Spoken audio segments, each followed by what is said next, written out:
கோயம்பேடு பகுதியில் 500 ரூபாய் நோட்டுகளுடன் வெளிர் பச்சை நிற தாள்களை இணைத்து வைத்து ஏமாற்ற முயன்ற இருவர் கைது. 48,500 ரூபாய் பறிமுதல். சென்னை கோயம்பேடு பேருந்து முனையத்தில் போலீசார் கண்காணிப்பு பணியை மேற்கொள்ளும் போது அங்கு சந்தேகத்திற்கிடமாக நின்று கொண்டிருந்த இருவரிடம் விசாரணை செய்ததில் அவர்கள் முன்னுக்கு பின் முரணாக பதில் கூறியுள்ளனர். சந்தேகத்தின் பேரில் அவர்கள் வைத்திருந்த பையை சோதனை செய்த போது அதில் 500 ரூபாய் பண்டல்கள் இருந்தது தெரியவந்தது.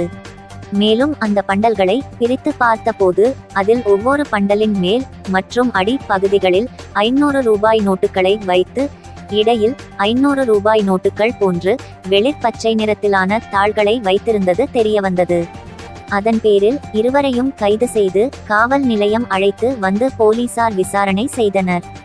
விசாரணையில் பிடிப்பட்ட நபர்கள் ஆஷிக் மற்றும் சண்முகவேல் என்பதும் உடுமலைப்பேட்டையை சேர்ந்த நபர் ஒருவர் பணத்தை கொடுத்து சென்னையில் ஒருவரிடம் ஒப்படைக்குமாறு கூறியதன் பேரில் இருவரும் சென்னை வந்து ஏமாற்ற முயன்றது தெரியவந்தது.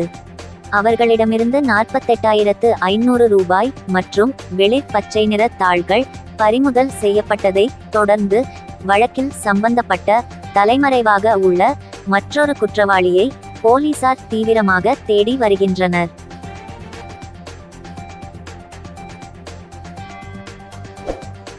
இதுபோல் அனைத்து செய்திகளையும் காண மனித உறுதி ETV சேனலை தவறாமல் பார்க்கவும்.